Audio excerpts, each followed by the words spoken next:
In the heart of Heraklion, under the watch of a timeless moon, lies a ghost in stone.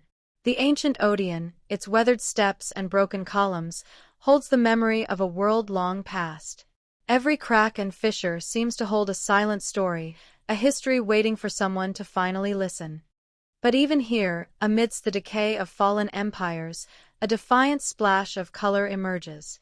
A single, wild anemone pushes through a crack in the cold marble, a fragile testament to resilience. It is a quiet but powerful reminder that life and beauty will always find a way to endure. This is Allison Vance, a composer haunted by a melody she cannot find.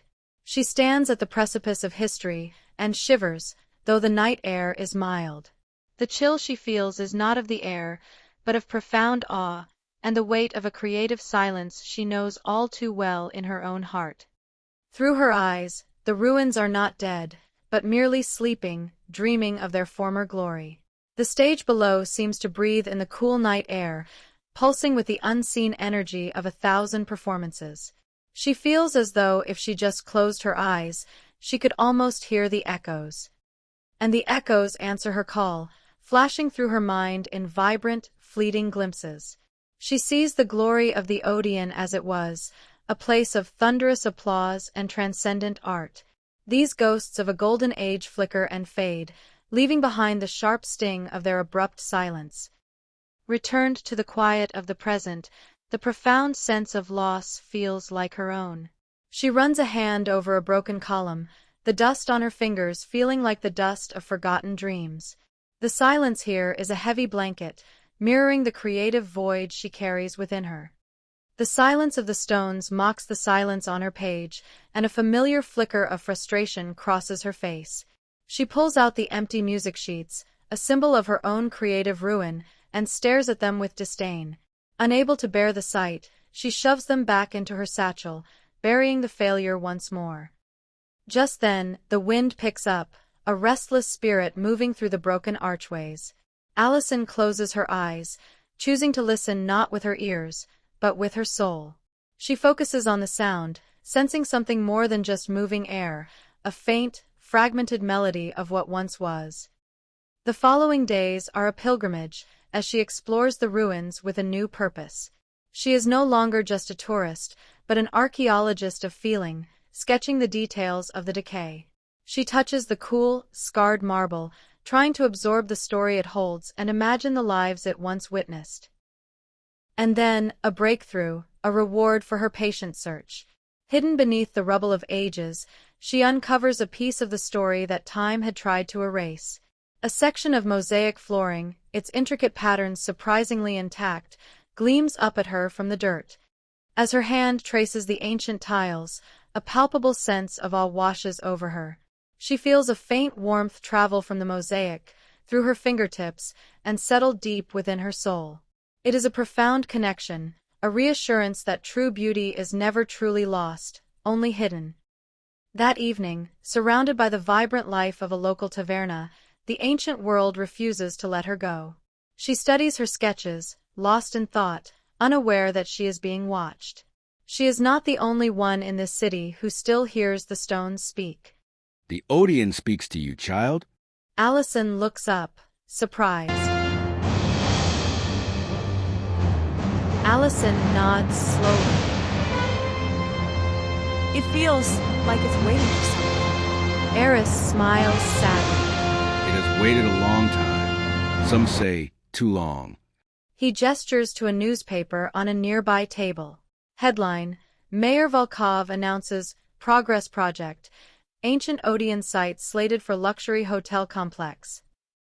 The Odeon has waited a long time, the old historian says, a deep sadness in his eyes. But he knows that time, for these sacred stones, is finally running out. He gestures to a nearby newspaper, where a headline proclaims a new vision for the future, a vision forged in glass and steel, with no room for the past. The word progress lands like a physical blow, stealing the air from her lungs. Her shock quickly curdles into a dawning horror, a feeling of deep, personal violation. This is no longer just about preserving history. It feels like an attack on a soul she has only just begun to know. Allison, voice trembling slightly. They can't. It's history. A reason. A purpose.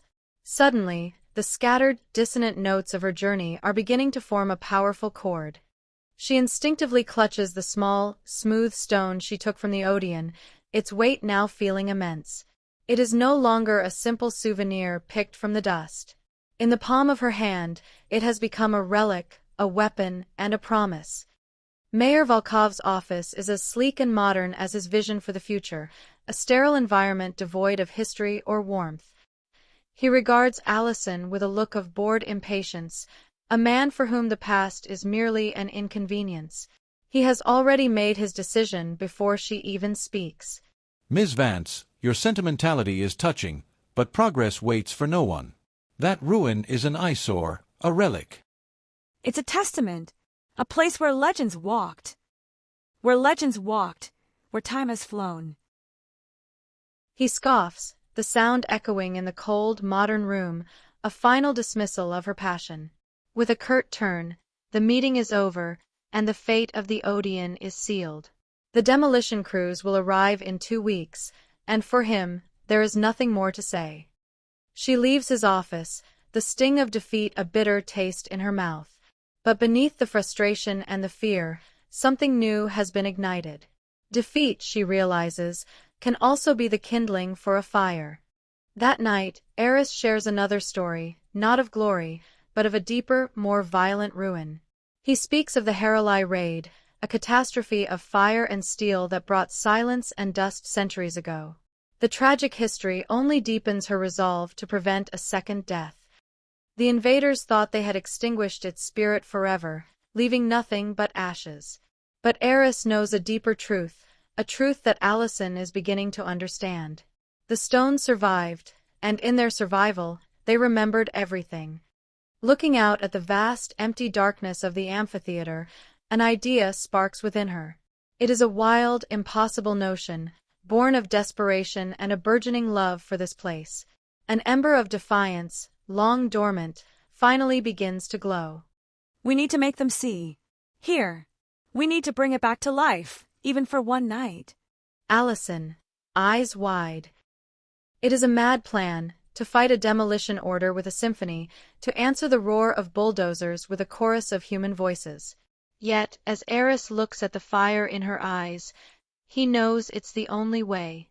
The ancient marble seats have been empty for far too long.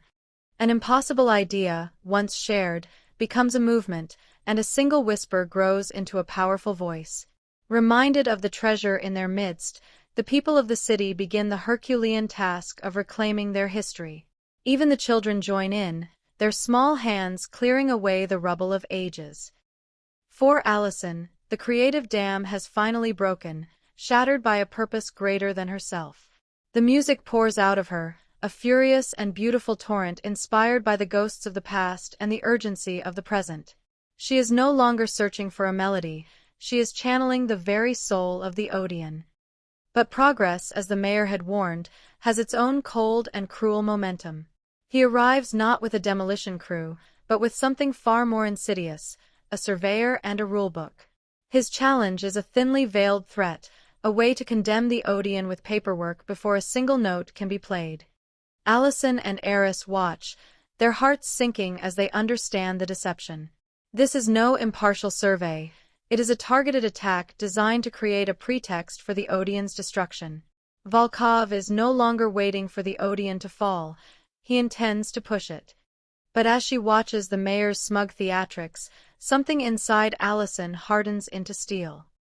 He has underestimated her, and he has underestimated the enduring power of the place he seeks to destroy. She will not be beaten by such a petty, cynical maneuver. Just as despair begins to set in, Eris reveals a secret kept for centuries, a final card left to play. He speaks of older records, of a connection that transcends mere history and enters the realm of legacy. He tells Allison her own ancestor, a lyricist named Lyra, sanctified this very ground with her art at its birth. The revelation strikes Allison with the force of lightning, recentering her entire world. This is no longer just a cause she adopted, it is a birthright, a sacred duty passed down through her own blood. The fight to save the Odeon has now become the fight to honor her own legacy. Later that night, with trembling hands, she carefully unrolls the fragile scroll. There, written in a fading ancient hand, is the melody she heard on the wind, the song the stones had been humming to her. It is a hymn from her own ancestor, a song of art and endurance waiting to be finished. With newfound purpose, Allison weaves the ancient melody into the heart of her modern composition. The past is no longer just an inspiration, it is now the foundation of the piece itself. The hymn of her ancestor and the symphony of her own heart finally merge into one. The night of the performance arrives, carried on a current of hope and breathless defiance. For the first time in centuries, the Odeon is not a ruin but a living theater, its stones warmed by torchlight and the energy of the gathering crowd. The air itself hums with a potent, electric anticipation. Behind the scenes, in a space cleared from the rubble, Allison is a whirlwind of focused passion. This is no longer just her fight, it belongs to every musician, every actor, every person who dared to believe with her. Eris gives her a steadying squeeze on the shoulder, his eyes shining with pride. Mayor Volkov arrives, a stark figure in his sharp suit, flanked by aides who look equally out of place.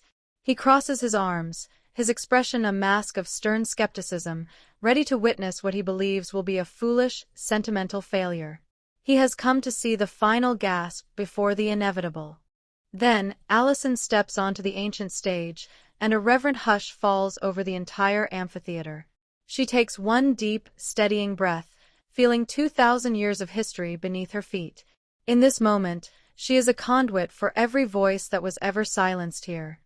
The first notes pour out, a stunning bridge across time, weaving the ancient and the modern into a single, breathtaking tapestry.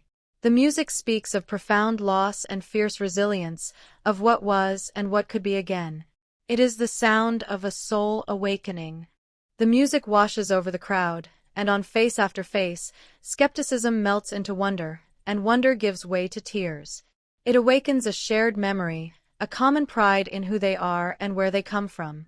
The children watch, utterly mesmerized, seeing magic in a place they once saw only as stones. Even the coldest heart can be moved by the sight of a mother's tears, and Volkov's stern facade begins to crack.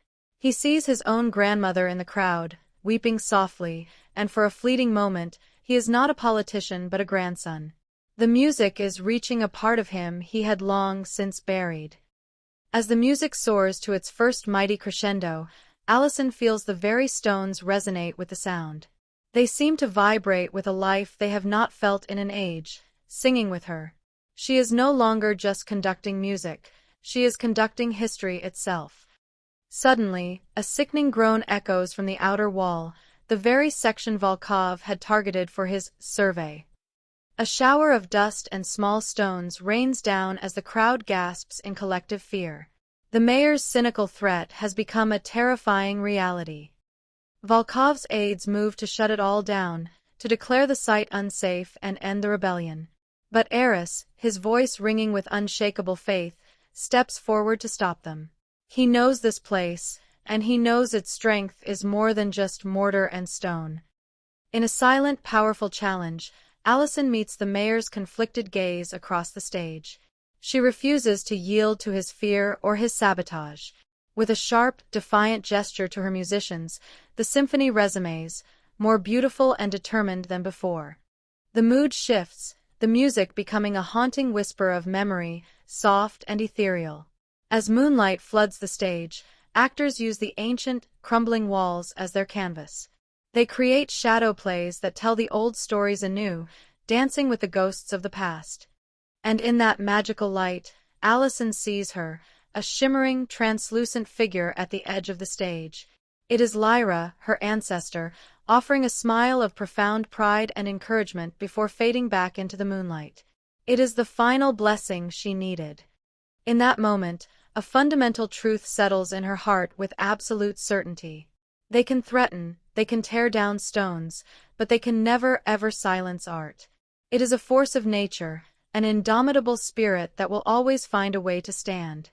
The final chorus explodes from the stage, a sound of pure, overwhelming victory that shakes the very foundations of the night. It is more than music. It is a roar of a community reborn, a declaration that this place, this history, this soul, is vibrantly and defiantly alive. Even Mayor Volkov feels its undeniable power. Dawn breaks on a new day, quiet and serene after the triumphant storm of the night. Allison sits alone on the stage, wrapped in an exhaustion that feels like peace, a composer who has finally found her song. The echoes of the performance linger in the air, a promise fulfilled. Eris approaches, his face alight with a joy that makes him look decades younger, and hands her the morning paper. The headline is not about structural failure, but about a cultural awakening, forced by a voice so powerful even a mayor had to listen. The Odeon has won its future. Allison smiles through tears of exhaustion and profound joy, a composer who is no longer creatively silent. She looks out at the ancient stones, now bathed in the soft, forgiving light of a new day, and knows they are safe. The wind still whispers through the Odeon, but it is no longer a sigh of loss. It is the steady, peaceful breath of life, singing a song that will now never be forgotten.